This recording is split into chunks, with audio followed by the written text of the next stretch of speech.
ఒక సాధారణ ప్రభుత్వ ఉద్యోగి, ఒక పెద్ద కార్పొరేట్ కంపెనీ. వాళ్ళిద్దరి మధ్య జరిగిన పోరాటంలో ఎవరు గెలిచారు? ఇది సినిమా కథ కాదు, మనలో ఒకరి కథ. ఒక సామాన్యుడి ధైర్యానికి టెక్నాలజీ కూడా తోడైతే ఏం జరుగుతుందో చెప్పే నిజమైన కథ. పదండి ఈ ప్రయాణంలోకి వెళ్దాం. ఈ కథలో మన హీరో అర్జున్ ఒక సాధారణ మధ్యతరగతి మనిషి. తన భార్య ప్రియాతో అతనన్న ఈ ఒక్క మాట మామూలు మాట కాదు. దాని వెనుక ఒక కల ఉంది, ఒక బాధ్యత ఉంది, తన కుటుంబానికి కాస్త సుఖాన్నివ్వాలన్న ఒక పెద్ద ఆశ ఉంది. కాని ఇదే మాట తనని ఒక ఊహించని యుద్ధంలోకి లాగుతుందని అప్పుడు అర్జున్కి అస్సలు తెలియదు. 44,190 రూపాయలు. చూడ్డానికిది కేవలం ఒక అంకెలా అనిపించొచ్చు, కాని ఇది డబ్బు కాదు.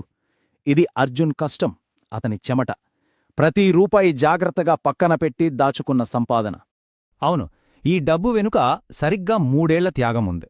ఆ 3 ఏళ్లలో కొత్త బట్టల్లేవు, రెస్టారెంట్ భోజనాల్లేవు, పండగలకి ఊరెళ్లడాలు కూడా లేవు. తన కుటుంబం ఆ ఒక్క ఏసీలో హాయిగా ఉండాలనే ఒకే ఒక్క కల కోసం తన ప్రతి చిన్న కోరికను చంపుకొని కూడబెట్టిన సొమ్ము అది. ఇక ఫైనల్గా ఆ కల నిజమయ్యే రోజు రానే వచ్చింది. తన 3 ఏళ్ల కష్టాన్ని జేబులో పెట్టుకుని ఎంతో ఆనందంతో, ఆశతో అర్జున్ ఆ ఎలక్ట్రానిక్ షోరూంలోకి అడుగుపెట్టాడు. ఆ షోరూం పేరు స్టార్ ఎలక్ట్రానిక్స్. అక్కడ అర్జున్ చాలా క్లియర్గా అడిగాడు, నాకు ఆర్కిటిక్ కూల్ ఏసీ కావాలి, కానీ అది ఖచ్చితంగా లేటెస్ట్, అంటే 2025 మోడల్ మాత్రమే కావాలి అని. దీనికి రాము అనే సేల్స్ పర్సన్ ఒక్క క్షణం కూడా ఆలోచించకుండా, సార్ మీరు అస్సలు టెన్షన్ పడకండి, 100% 2025 మోడలే ఇస్తాం అని మాటిచ్చాడు.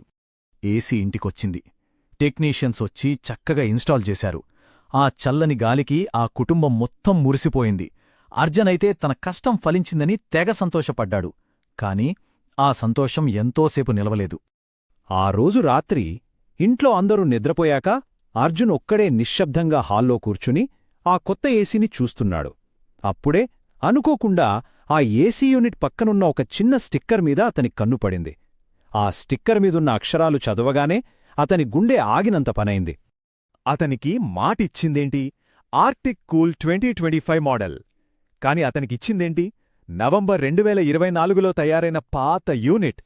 ఇది పొరపాటుగాదు, పక్కా మోసం, స్పష్టమైన నమ్మకద్రోహం. ఆ క్షణం అర్జున్కి కాళ్ల కింద భూమి కంపించినట్టనిపించింది. తన 3 ఏళ్ల కష్టం, తన నమ్మకం అంతా వృధా అయిపోయిందనిపించింది. అంత పెద్ద షోరూం ముందు తానొక చిన్న మనిషిని, ఏం చేయగలనని పూర్తిగా నిస్సహాయంగా ఫీలయ్యాడు. ఇక అంతా అయిపోయింది, ఈ నష్టాన్ని భరించడమే మిగిలింది అనుకుంటున్న టైంలో అతని జీవితాన్ని మార్చే ఒక మలుపు వచ్చింది.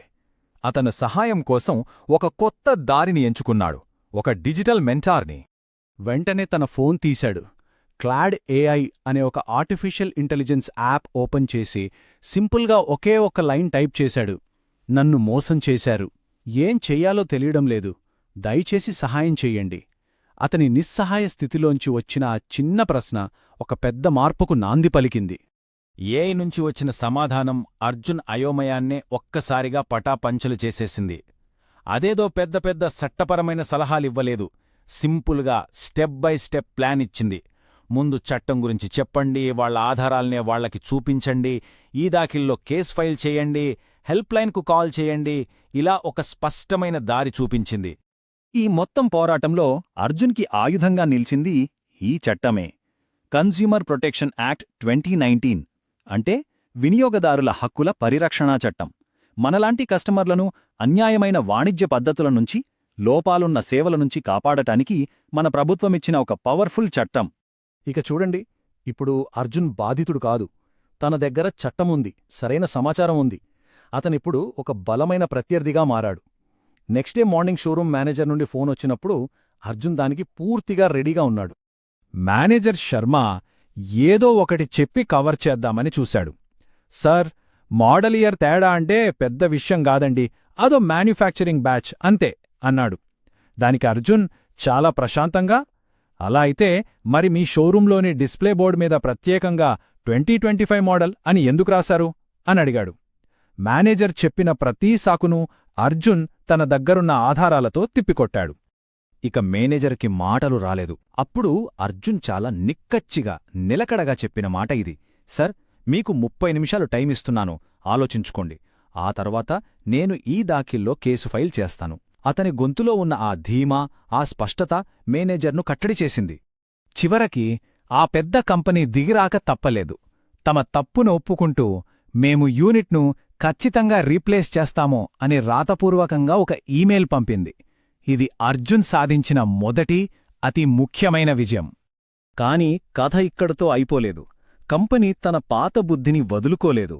48 గంటల్లో రీప్లేస్ చేస్తామని చెప్పి 2 రోజులు గడిచినా ఒక్క ఫోన్ కూడా చేయలేదు. అర్జున్ అలిసిపోయి వదిలేస్తాడని అనుకున్నారు, కాని అర్జున్ వదల్లేదు.